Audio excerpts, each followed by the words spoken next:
আসসালামু আলাইকুম ভিউয়ার্স, আশা করি ভালো আছেন।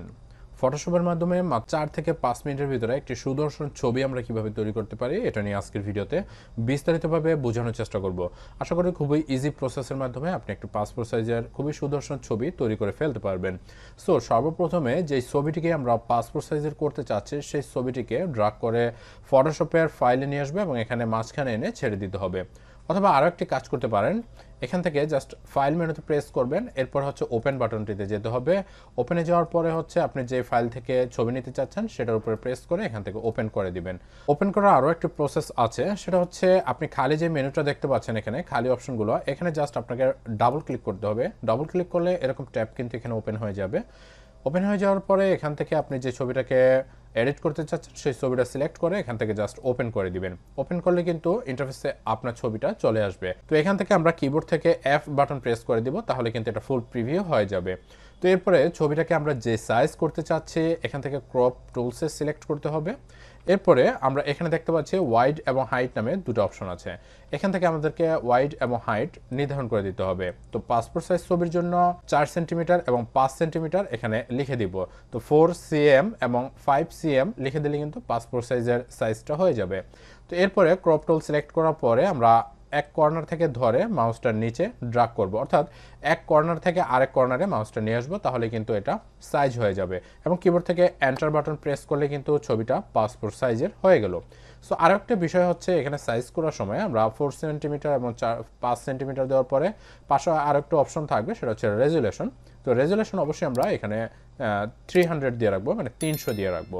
সো এরপরে আমাদের ছবিটাতে যে কাজ আছে, ছবিটাতে কাজ হচ্ছে ছবিটার ভিতরে যদি কোনো ধরনের স্পট থাকে অথবা ছবির পিছনে যদি কোনো ধরনের ব্যাকগ্রাউন্ড থাকে সে ব্যাকগ্রাউন্ডটা চেঞ্জ করতে হবে, অথবা চেহারায় কোনো ধরনের স্পট বা চেহারায় যে কাজগুলো করতে হবে এই কাজগুলো সিম্পলভাবে আমরা করে নিব। সো সর্বপ্রথমে আমরা যে কাজটা করব এটা হচ্ছে চেহারার উপরে যদি কোনো ধরনের স্পট থাকে সেটা আমরা তুলে দেব। সো এর জন্য আমাদেরকে যে বাটনটা প্রেস করতে হবে অথবা টুলস মেনু থেকে হেলিং ব্রাশ টুল এটা সিলেক্ট করে নিব।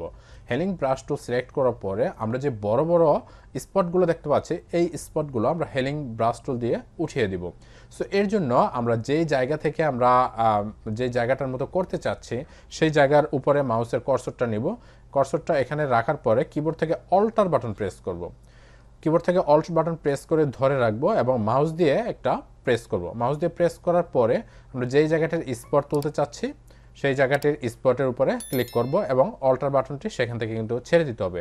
ছেড়ে দেওয়ার পরে শুধুমাত্র মাউস দিয়ে এখানে আমাদেরকে ক্লিক করলে কিন্তু এটা চলে যাবে। দেখুন আমি শুধু এখন মাত্র মাউস দিয়ে ক্লিক করতেছি।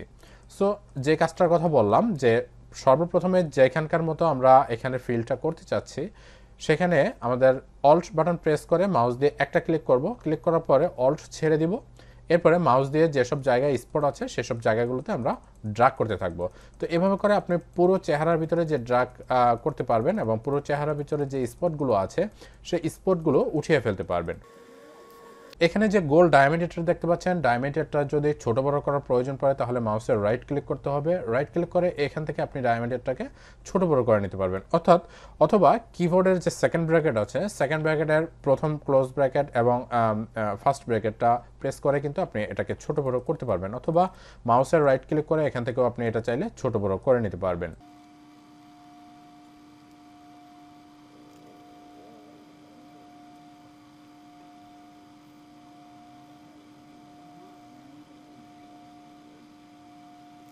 দেখুন এখন ছবিটা কিন্তু মোটামুটি একটা আইডিয়ার ভিতরে চলে আসছে।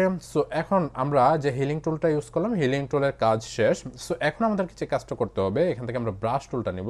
তো ব্রাশ টুল নেওয়ার জন্য কিবোর্ড থেকে আপনি চাইলে বি বাটন প্রেস করতে পারেন। বি বাটন প্রেস করলে কিন্তু অটোমেটিকলি ব্রাশ টুলটা চলে আসবে এবং এখানে যদি রাইট ক্লিক করেন তাহলে এখানে দুইটা টুলস দেখতে পারবেন, একটা হচ্ছে ব্রাশ টুল আর একটা হচ্ছে পেন্সিল টুল। সো এখান থেকে আমরা সর্বপ্রথমে ব্রাশ টুলটা সিলেক্ট করব এবং এখান থেকে ডায়ামিটারটাকে ছোট করে নিব। সো ছোট করে নেওয়ার পরে আমরা যে কাজটা করব ছবিটাকে একটু জুম করব।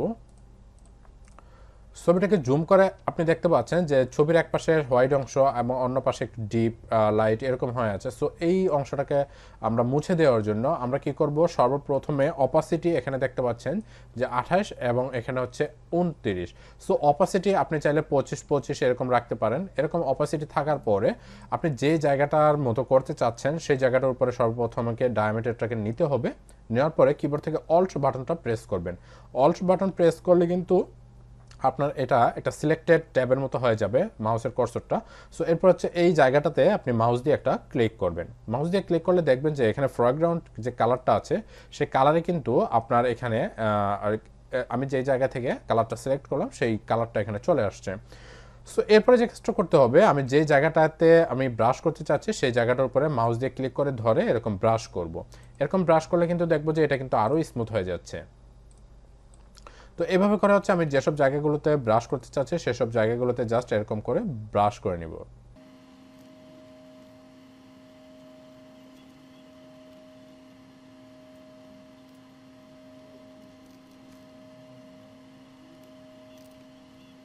দেখুন এখন কিন্তু ছবিটা মোটামুটি একটা স্মুথ হয়ে গেছে। সো এখন আমাদেরকে যে কাজটা করতে হবে, কিবোর্ড থেকে আমরা কন্ট্রোল এল প্রেস করব, তাহলে এখানে লেভেলস যেই ট্যাবটা আছে সেটা কিন্তু এখানে ওপেন হয়ে যাবে। সো লেভেলস ট্যাব থেকে আমরা যে কাজটা করব, এখানে চ্যানেলে চলে আসব, চ্যানেলে এসে এখান থেকে আমরা ব্লো সিলেক্ট করে দিব।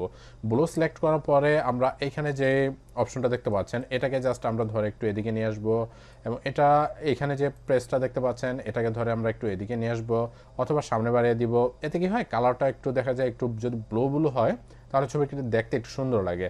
সো এরপরে হচ্ছে আমরা এখান থেকে ওকে প্রেস করে দিব। তো আগেরটা যদি দেখে একটু ইয়েলো ভাব আছে, সো এটা আমি একটু ব্লু টাইপের করে নিলাম। সো এরপরে আমরা যে কাজটা করব, এখান থেকে ব্যাকগ্রাউন্ডটাকে চেঞ্জ করব। সো ব্যাকগ্রাউন্ডটাকে চেঞ্জ করার জন্য অনেক সময় যদি এলোমেলো চুল এরকম থাকে, সো আমরা পেন টুলস দিয়ে হচ্ছে ব্যাকগ্রাউন্ডটাকে চেঞ্জ করব। পেন টুলস দিয়ে ব্যাকগ্রাউন্ড চেঞ্জ করার জন্য আমাদেরকে এখান থেকে পেন টুলটাকে সিলেক্ট করতে হবে। সো এখান থেকে জাস্ট পি বাটন প্রেস করবেন, তাহলে কিন্তু পেন টুল সিলেক্ট হয়ে যাবে। সো পেন টুল সিলেক্ট হওয়ার পরে আমরা যে কোনো একটা জায়গা থেকে এরকমভাবে ধরবো। এরকমভাবে ধরলে অনেক সময় অনেকের ক্ষেত্রে যে প্রবলেমটা হয়, আমি আপনাদের প্রবলেমটা দেখাচ্ছি, যে আমরা সিলেক্ট করার পরে এরকম হয়ে যায়। সো এরকম যাতে না হয় আপনারা এর জন্য যে কাজটা করতে হবে, এখানে উপরে চলে আসবেন। উপরে চলে আসলে এখানে যে অপশনটা দেখতে পাচ্ছেন, আপনাদেরকে সর্বপ্রথমে এই অপশনটাতে সিলেক্ট করতে হবে, যেটা হচ্ছে পাথ। এবং পাথ সিলেক্ট করার পরে এখানে চলে আসবেন।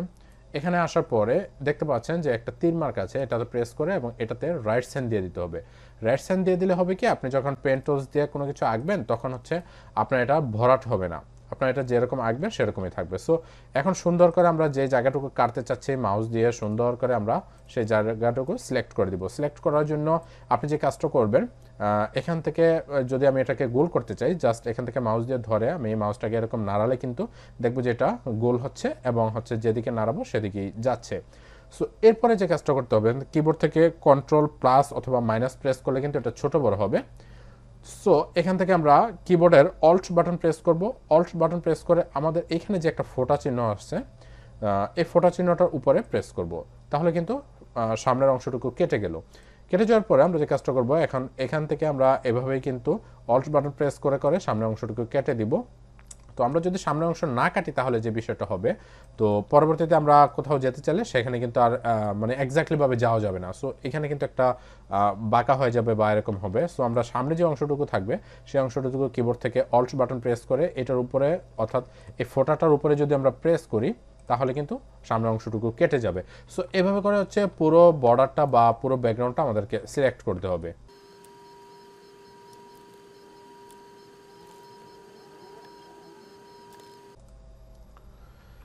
সম্পূর্ণ পাতটা সিলেক্ট করা হয়ে গেলে আমরা বাইরের অংশটুকু নিয়ে হচ্ছে আমরা প্রথম যেখানে শুরু করেছিলাম পেন টুলস দিয়ে আঁকা সেই টুলসটার ভিতরে এখান থেকে মিলিয়ে দিতে হবে। মিলিয়ে দেওয়ার পরে আমরা পেন টুলস মাঝখানে ছবিটার মাঝখানে রেখে রাইট বাটন প্রেস করব এবং এখান থেকে মেক সিলেকশন এই অপশনটাতে প্রেস করতে হবে এবং এখান থেকে আমরা ফেদার হিসেবে 0 থাকবে এবং এখান থেকে জাস্ট ওকে বাটন প্রেস করে দিব। তাহলে দেখবেন যে সম্পূর্ণ অংশটা কিন্তু সিলেক্ট হয়ে গেছে। সিলেক্ট হওয়ার পরে ব্যাকগ্রাউন্ড আমরা যদি হোয়াইট করতে চাই কিবোর্ড থেকে জাস্ট ডি বাটন প্রেস করবেন, তাহলে হচ্ছে এখানে হোয়াইট এবং ব্ল্যাক কালার চলে আসবে। ব্যাকগ্রাউন্ড কালারে কিন্তু হোয়াইট আছে। সো এখন যদি আমরা এখান থেকে ডিলিট বাটনটা প্রেস করি তাহলে দেখবো যে ব্যাকগ্রাউন্ডটা কিন্তু আমাদের চলে গেছে। সো এখানে দেখতে পাচ্ছেন যে আমাদের একটি মাত্র লেয়ারই আছে এবং সেই লেয়ার থেকে কিন্তু আমাদের এই ছবিটাই আমরা কাজ করতেছি। সো এখান থেকে আমরা জাস্ট ডিলিট বাটন প্রেস করব এবং কিবোর্ড থেকে কন্ট্রোল ডি বাটন প্রেস করে সিলেক্টটা ডিসিলেক্ট করে দিব। তো এখানে একটা বিষয় খেয়াল করলে দেখতে পারবেন আমরা যে এটাকে কাটলাম বা ব্যাকগ্রাউন্ডটাকে রিমুভ করলাম সেটা কিন্তু কাটা অংশটা বোঝা যাচ্ছে। তো আমরা এমনভাবে এটাকে একটু কাটতে হবে যাতে করে ব্যাকগ্রাউন্ডের অংশটা বোঝা না যায় বা কাটা কাটা এরকম মনে না হয়। সো এর জন্য আমরা একটু ব্যাকে চলে যাব, কিবোর্ড থেকে control alter Z button press করে আমরা একটু ব্যাকে চলে আসলাম। আমরা ব্যাকগ্রাউন্ডটাকে রিমুভ করার পূর্বে সিলেকশন করার পরে কিবোর্ড থেকে control alt D button press করব। Control alt D button press করার পরে এখানে দেখতে পাচ্ছি ফেদার সিলেকশন এখানে আছে হচ্ছে 1.5, জাস্ট 1.5 জায়গায় আমরা হচ্ছে 3 দিয়ে দিব। 3 অথবা 2 আপনার যতটুকু প্রয়োজন হয় আপনি ততটুকু দিতে পারেন। 3 দিয়ে দেওয়ার পরে জাস্ট ওকে প্রেস করে দিলাম। ওকে প্রেস করার পরে এখান থেকে আবারও ডিলিট প্রেস করে দিব। ডিলিট প্রেস করে কিবোর্ড থেকে কন্ট্রোল ডি বাটন প্রেস করলাম। এখন দেখুন এখানে কিন্তু সরাসরি একটা কাটা অপশন বোঝা যেত, সো সেটা কিন্তু এখন আর বোঝা যাচ্ছে না। সো এটার জন্য হচ্ছে আপনাকে এই ফেদারটা করতে হবে। সো এখন দেখুন ছবিটা কিন্তু একটা সুন্দর পাসপোর্ট সাইজের ছবি হয়ে গেছে। সো এখন যদি আবারও ছবিটাকে কোনো ধরনের ক্রপ করার প্রয়োজন পড়ে আপনি চাইলে ক্রপ বাটন প্রেস করে এখান থেকে ছবিটাকে সাইজ করে নিতে পারেন। যদি ছবিটাকে ছোট বড় করার প্রয়োজন পড়ে তাহলে ছবিটাকে এভাবে করে ছোট বড় করে নিতে পারেন। সো এরকম যদি এটার সামনে আসে এখান থেকে জাস্ট যে টিকমার্কটা দেখতে পাচ্ছেন এই টিকমার্কটা এখান থেকে উঠিয়ে দিবেন এবং এটাকে ছোট বড় এখান থেকে করে দিতে হবে। আর যদি টিকমার্ক না দেওয়া থাকে তাহলে এটা এখান থেকে ছোট বড় করা যাবে। সো এখন এটাকে জাস্ট এরকম করে ছোট বড় আপনি করে দিতে পারেন। সাইজ করার পরে কিবোর্ড থেকে এন্টার প্রেস করলে কিন্তু এটা অটোমেটিক্যালি সাইজ হয়ে যাবে। এখন দেখুন বন্ধুরা খুব সুন্দর কিন্তু একটা পাসপোর্ট সাইজ ছবি হয়ে গেল। অনেকের ক্ষেত্রে দেখা যায় ছবি ডার্ক থাকে, সেক্ষেত্রে ছবিকে একটু লাইট করার প্রয়োজন পড়ে, সেক্ষেত্রে কিবোর্ড থেকে কন্ট্রোল এম বাটন প্রেস করবেন। সেক্ষেত্রে আমরা কিবোর্ড থেকে কন্ট্রোল এম বাটন প্রেস করতে পারি, অথবা ইমেজ থেকে গিয়ে অ্যাডজাস্টমেন্ট যেতে হবে এবং এখান থেকে কার্ভস নামে যে অপশনটা আছে অর্থাৎ কন্ট্রোল এম, এই কার্ভস অপশনটাতে প্রেস করব, তাহলে কিন্তু কার্ভসটা এখানে চলে আসবে। এখান থেকে চাইলে আপনি একটু লাইট ডিপ করে নিতে পারেন। সো আমি এখান থেকে একটু লাইট করে দিচ্ছি। উপরে আপনি যদি এটা উঠান তাহলে হচ্ছে লাইট হবে, আর যদি নিচে আপনি নিয়ে আসেন তাহলে কিন্তু এটা ডিপ হয়ে যাবে। সো এভাবে করে হচ্ছে আপনি ছবিটাকে লাইট ডিপ এভাবে করে নিতে পারেন। লাইট করার পরে হচ্ছে আমি জাস্ট ওকে বাটন প্রেস করে দিলাম। এখন হচ্ছে ছবিটা কিন্তু একদম স্মুথভাবে হয়ে গেল। বাস এভাবে করে হচ্ছে আপনারা যে কোনো ধরনের পাসপোর্ট সাইজ ছবি কিন্তু করে ফেলতে পারবেন। এখন ছবিটা যদি আমরা সেভ করতে যাই তাহলে ফাইল মেনুতে যেতে হবে, এখান থেকে সেভ অপশনটিতে প্রেস করব। সেভ অপশনটিতে প্রেস করে এখান থেকে জাস্ট ওকে বাটন প্রেস করে দিব, তাহলে কিন্তু ছবিটি সেভ হয়ে যাবে। সো এভাবে হচ্ছে আপনি একটা পাসপোর্ট সাইজ ছবি তৈরি করে ফেলতে পারবেন। দেখুন যে আমরা কিন্তু এই ছবিটা থেকে এখন এই ছবিটা ক্রিয়েট করলাম। এখানে কিন্তু বিভিন্ন ধরনের স্পট ছিল, ব্যাকগ্রাউন্ড রিমুভ করলাম, তারপরে হচ্ছে আমরা ছবিটাকে সাইজ করলাম। সো কয়েকটি কাজ জানলে কিন্তু আপনি দেখা যায় পাসপোর্ট সাইজের যে কোনো ছবি কিন্তু এভাবে ক্রিয়েট করে ফেলতে পারবেন। তারপরে হচ্ছে ফটোশপে বিভিন্ন ধরনের টুলস আছে, বিভিন্নভাবে কাজ করার জন্য, বহুত প্রফেশনাল মানে কাজ করার জন্য অনেক টুলস আছে। আশা করি আপনাদের সাপোর্ট পেলে পরবর্তী ধাপগুলো কন্টিনিউ করার চেষ্টা করব। আজকে পর্যন্তই, পরবর্তী ভিডিও দেখার আমন্ত্রণ জানিয়ে এখানেই শেষ করছি। আসসালামু আলাইকুম।